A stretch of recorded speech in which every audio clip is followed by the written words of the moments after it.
Handel understands the human condition so well. He can paint wonderful characters. He gives real depth to his characters, both in the operas and the oratorios. And I think modern audiences really love to be able to relate to that, the sort of high drama, the intense passion, the joy, the depression, the misery, the persecution, the torture, and often the redemption. So you get this wonderful sort of tapestry of human emotion and human portrayal.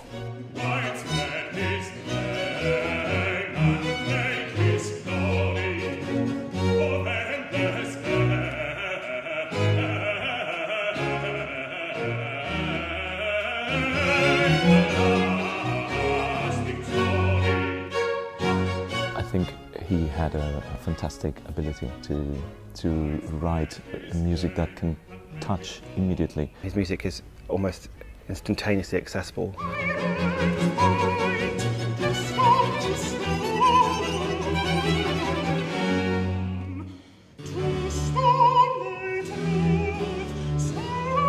One of the most human composers there are, actually. I think he's very, very immediate in what he says and the way he expresses himself. It's very succinct, but very, very powerful and very, very honest.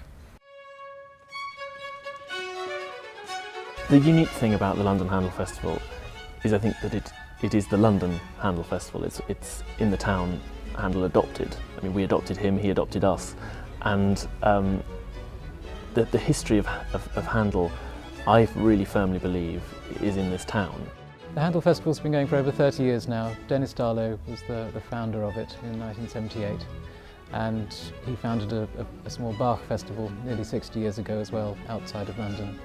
And both of those festivals are still flourishing after all these years. It's a great tribute to him. Well, I think here in London we've almost got an obligation to honour the music of Handel, given that he lived very, very near where we are at the moment and worshipped and played in this church.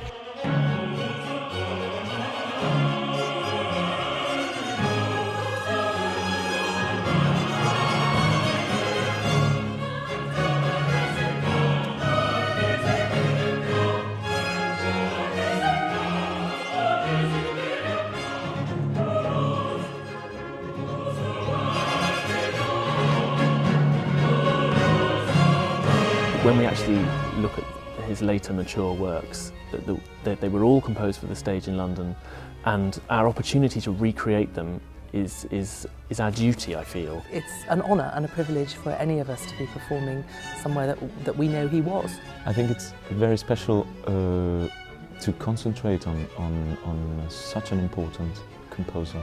To be able to perform Handel's music in Handel's church and also Handel's house is really such a special thing for a musician and also for the listener, to be in the same environment that he was in and experience the music that he wrote. With Theodora, the cycle of oratorios is complete this year, so all the oratorios have been played during the festival, and that I don't think many festivals in the world can say the same. Theodora is one of Handel's late oratorios. It stands out because it's a Christian story. It's not a story from the Old Testament.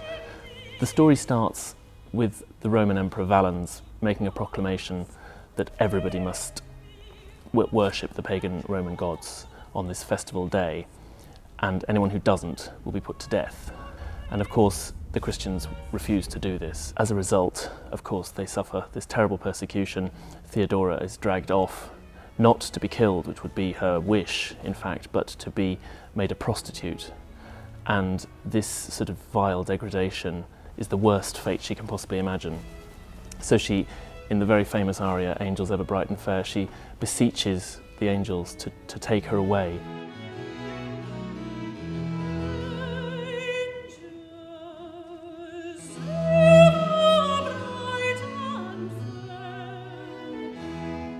Really a prayer to the angels to come and save her in her hour of need. And the interesting thing is that the arias after that are all kind of, well, the next two anyway, is in that style of death, please come and take me.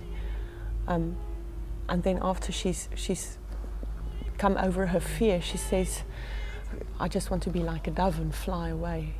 So that's basically her theme from there on. It wasn't a success when he wrote it, but it has the most heartfelt music in it.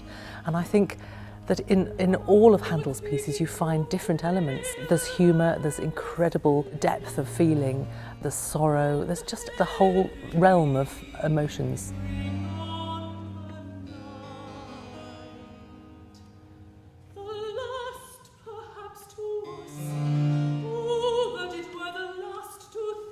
Didymus, her lover, comes to the rescue, and they swap clothes, and he sort of sacrifices himself for her, but even this is undone by the Romans, and in the end they suffer death, but together.